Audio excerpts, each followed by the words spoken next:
Witness history in the making. The McIntyre Mini Globe Race 2025. Small boat, huge adventure.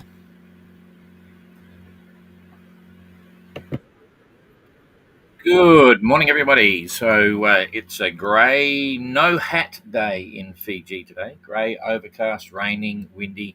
It's the weather. The weather is changing, and not long after it comes through here, of course, it goes over to Tonga because we're not that far away. Anyway, yeah, plenty of rain building up yesterday, and we're supposed to be going back in the water today, so we'll have to wait and see. I'm not sure what level they work at, but anyway, it still hasn't swung here all the way. It's swung a little bit, and some interesting stuff from Gary. He did get a little weather system. He's still stuck in it.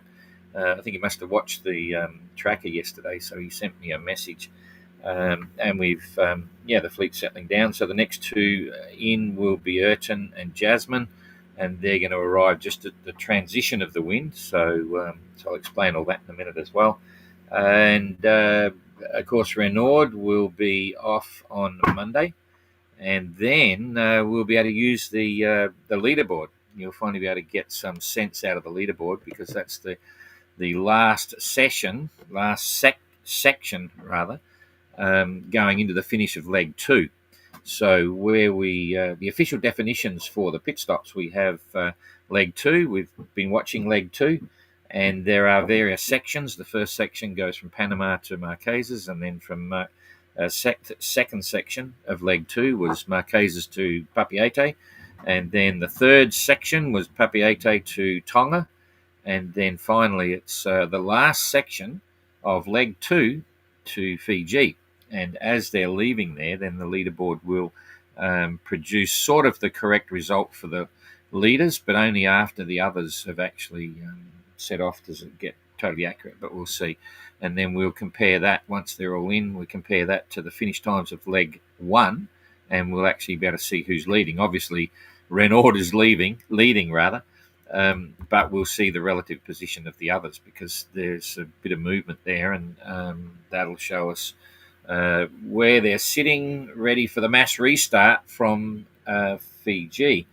Now, there's even some of the entrants are saying, it'd be really good if they regrouped for every leg and kept going, and they could see relative performance against each other, and they'd get the same weather and all those sorts of issues. But the reality is you could never do that. It would take too long to run a race and have a restart on every stopover. And it's pretty much challenging to have the mini 580s racing around the world and have like about 15 or 20 legs.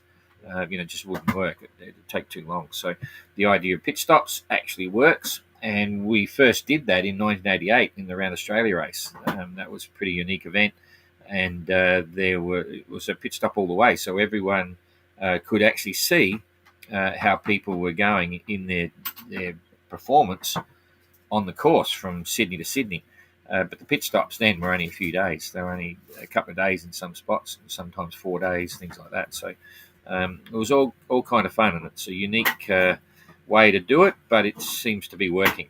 So that's cool. I'm going to get straight onto the tracker now, and if I hit you here, you're now looking at the tracker, and if I hit there, so am I. So there's a fair bit going on there. You can see the weather's doing what it said it would do when we started looking at it 4 or 5 days ago, but it's possibly getting a little bit more intense.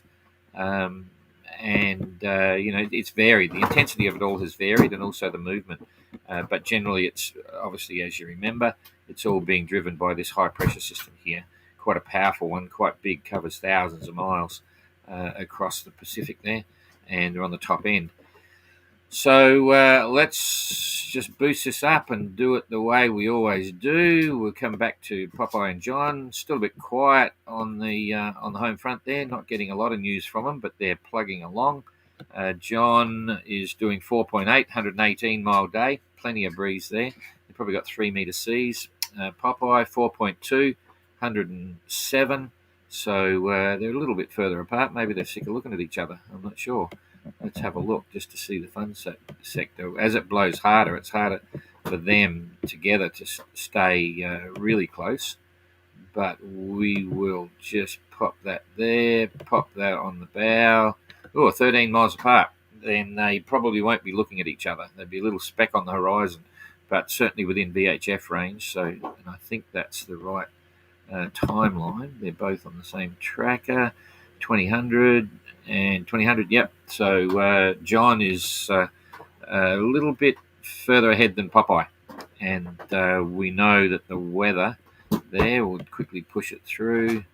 The weather for in 1 day's time, 5, 6, it's more. It's going to increase increase in strength. So no letting up for the next few days. So they're going to be zipping down to the Tuamotus. Let's have a look at the sea state. 2 to 3. There might be a bit more back here. Yeah, a little bit. So they've got solid trade wind stuff there. That's very typical, and it's all from the right direction. So they'll be making good speed for the next few days. So that's good for them. Come back to the wind. Boom. I don't think there's currents there. So anyway, no, there should be nothing. Don't worry about that. Let's go back now to the others, and here's Gary's little system. This is his. Where's my phone? Yep. I'll read you Gary's message to me yesterday afternoon. Just opening it up here. Gary, hi Don. I sure do have a story to tell about my own little weather system. From being becalmed for maybe 6 hours to getting smashed and hove to in 30 to 40 knots and huge seas for 4 hours yesterday. Or today, but that's yesterday. It's eased off now, but a bit concerned about tonight, running with a half-furled jib. Interesting day, I must say. Looks like I'm about to cop it again. So he had lots of squalls around and bits and pieces. So anyway, that little system that he had is distorted a bit, but this is showing very unstable weather where he is. You can see he's still got a bit of a push from the right direction, the wind coming from the east, but he's if I just step this back, he's at the leading edge of the instability of, all this is going to calm out. He's going to have a challenge getting to Tonga, mainly because it's going to go light, as we'll see in a minute. But it's very unstable in terms of overall. It's not just your trade wind scenario. It's still affected with that. You can see it's an overview, but it's light winds. He's currently doing 2.7 and did 52 nautical miles in the last 24 hours. And hang on. That's not on current weather. There we go. He's still with that system. So, but you can see what's going to happen. So he's not going to get through that. And you can see it's like a little burst. You've got wind direction there, northwest. Down here, it's going west.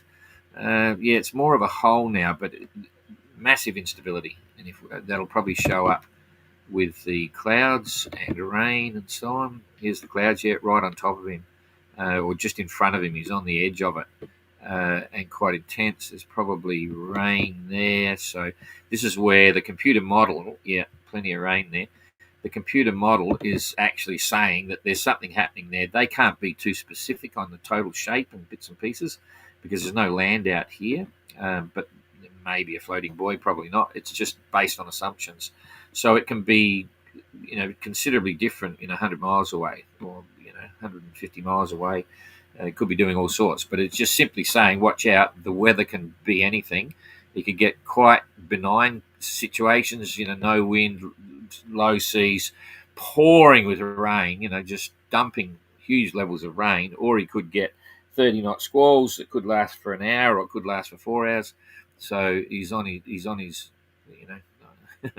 on the ball at the moment. Won't be getting a whole heap of sleep to a degree. And the bad news there I'll just run this through. The bad news is the weather's going to become and continue to be unstable going forward because of the strength of that high, and it moves out. I'm mainly doing this just to show you what Gary and also Josh to a degree are going to go through. Is 2 days out. You can see they're going to be stuck in a big hole. Jasmine and Urton are going to be in, but these guys are going to take a few days, not making fast progress. Anyway, come back to real-time weather. That's Gary's story. Josh has got plenty of breeze there at the moment, doing 4.7, 108-mile day. I wouldn't be surprised if he's actually slowed up and just taking it a bit easy because The sea will be up there now. Look at the waves. Yep, he's into it. So that's 3 pushing 4 occasionally. Okay, being driven up. That hasn't quite hit Jasmine and Urton yet. They're still in the 2 meter range, but this is building up, and it will potentially get a little bit confused as well. And so if we just follow the sea for the next 24 hours, okay, backs off. So when it goes to the north, it's going to flatten down a bit, which it always usually does. Northerlies don't generate the same size sea for an equivalent wind strength in the ocean up here. And even in the Southern Ocean, northerly will decrease, but as soon as you go southwest, boy, they get big. So Josh is having a bit of fun, and he's going to be out there for a little bit longer than the others. His average speed will drop back because of that weather, but he's doing really well at the moment, and we'll be happy to get news from him as it goes. So then I'll build this up a bit again. I'll do the distances for Josh. In fact, I'll do the distance for Josh now because Urton and Jasmine are going to be there pretty quick. So Josh is currently, just bombed me twice. It's not working properly. I'm not getting the measuring tool. I'll have to start again. Okay, hit it again. One there, one over here that I'll move in a sec. So come back. So Josh is currently from Vavau. He may go to Vavau or Pangai, I'm not sure. He's 460 miles away, so that's going to be a good 4 days yet before he makes it in. So he'll be happy to be there, and he, probably 5 days because he's going to go slow initially. Once this weather he's got 2 days of really slow stuff, so it's probably going to be 6 days or something, 5-6 days. Anyway, so what do we got here for Jasmine and Urton? Distance to the finish, or to the turn point, in about 81 miles.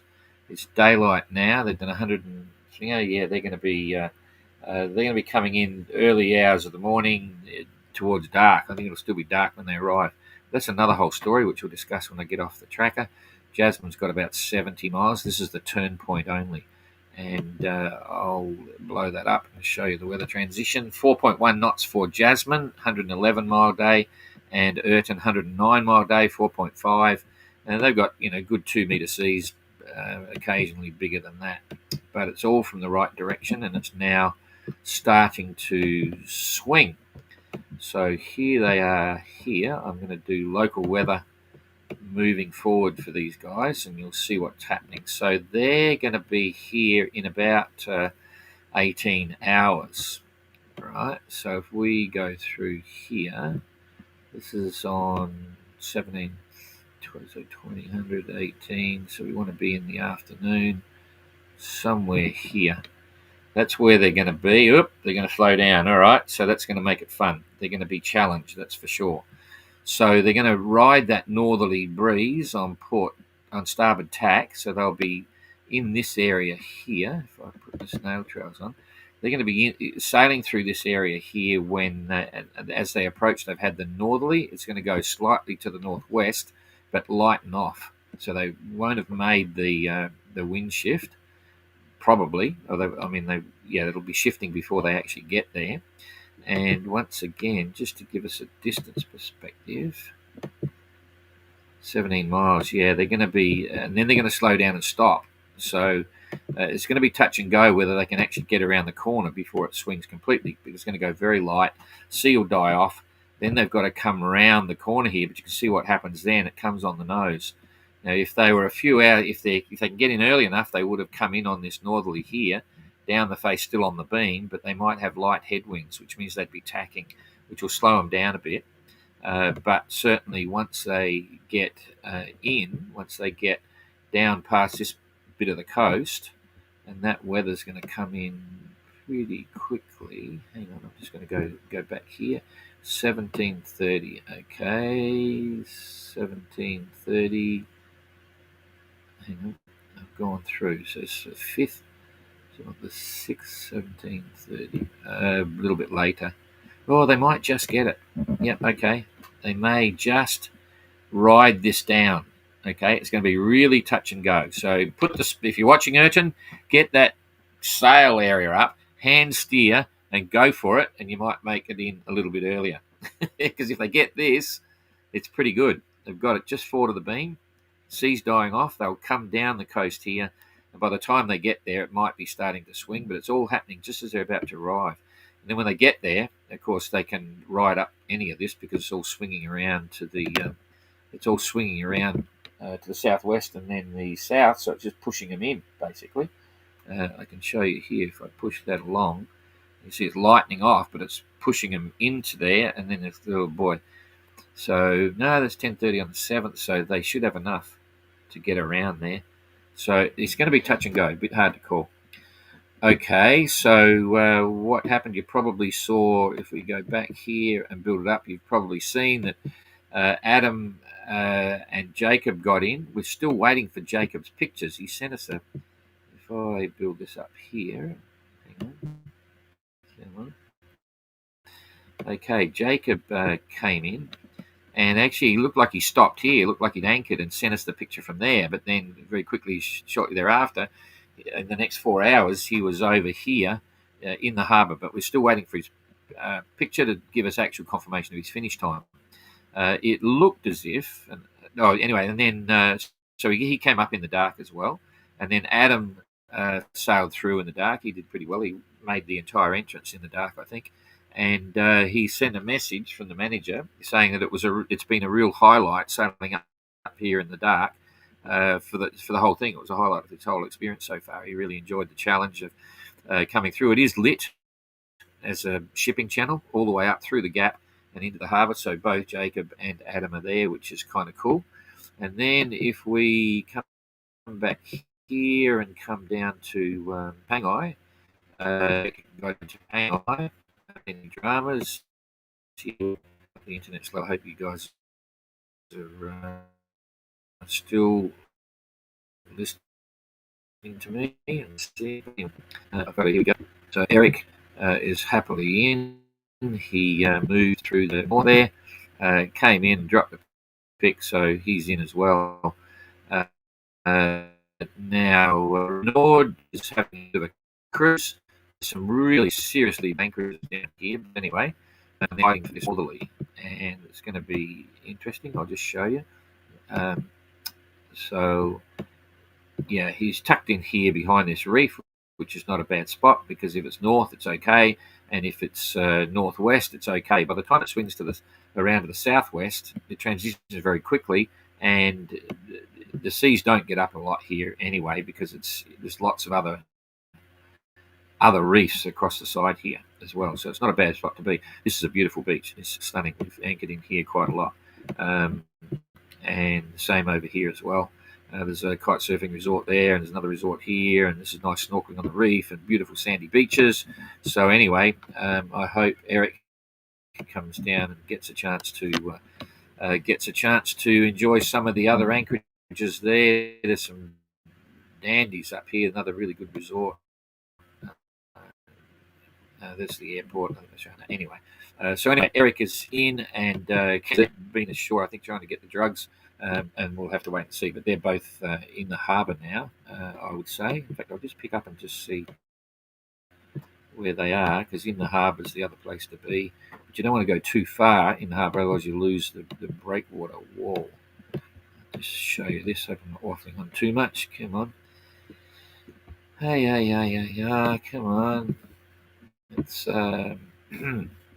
internet's not allowing us. Anyway, I'm pretty certain they'll be in the harbour behind the thing. Oh, there's the end of the wall in the harbour. Okay, so they're sort of okay there, but it can, if it gets really big and it's not strong, it can start to, the sea can come in here. So if it got bad, they'd just move back a little bit here because there's a short breakwater there. Anyway, that's it. I think we're clear there, so I'm going to come back here now and say good day. Oops, we don't like those things there. Hide that. And I'm just here now. Yep, so hopefully it's all still been going. Anyway, so that's all kind of fun.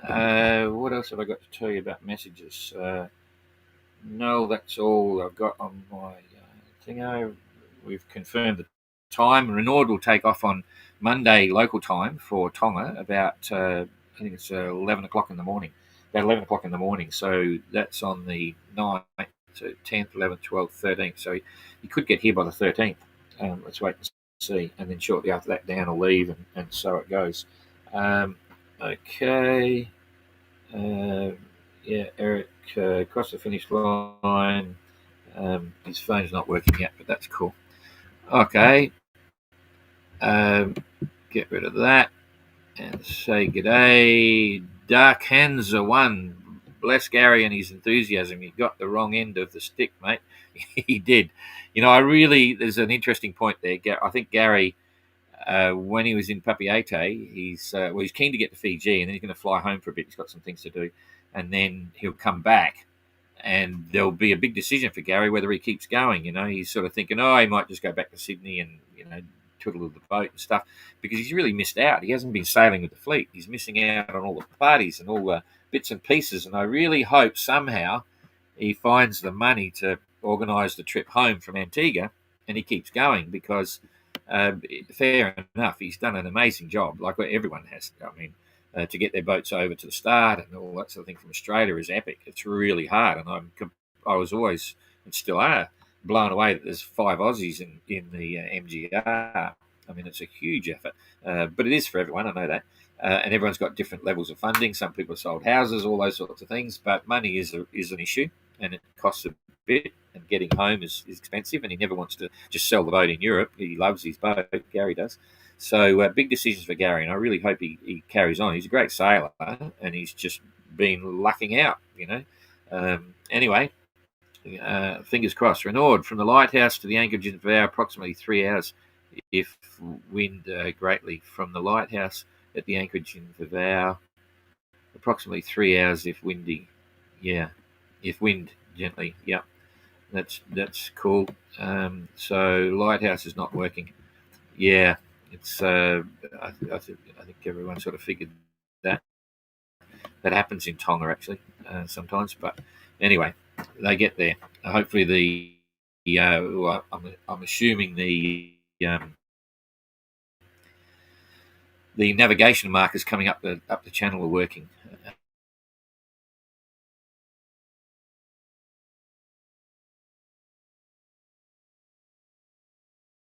Just wanted to mention that TP52s are putting on a great show in Vienna, Spain.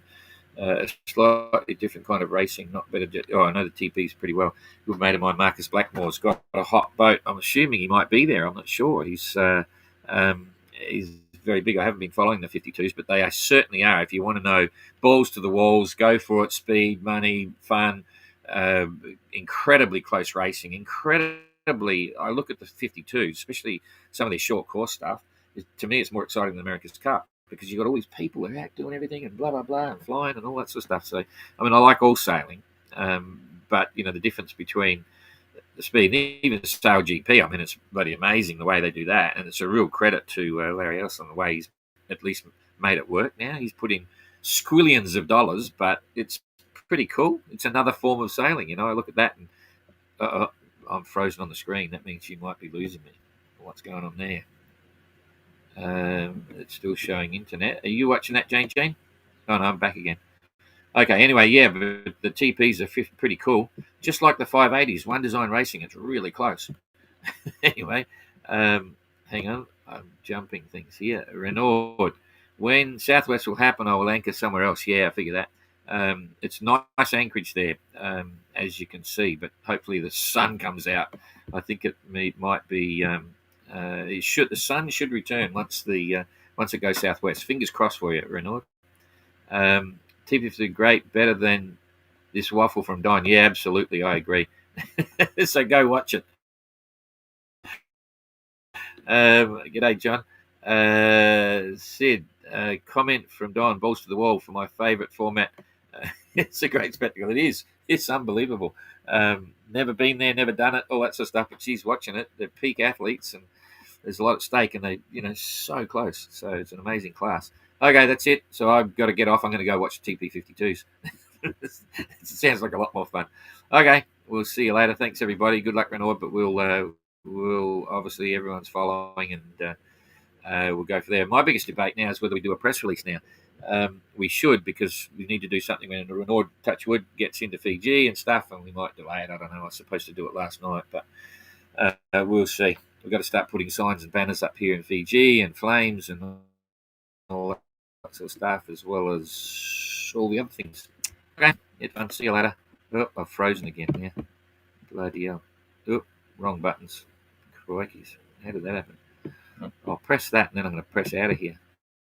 See ya. In the making. The McIntyre Mini Globe Race 2025. Small boat. Oh, boy. Huge adventure.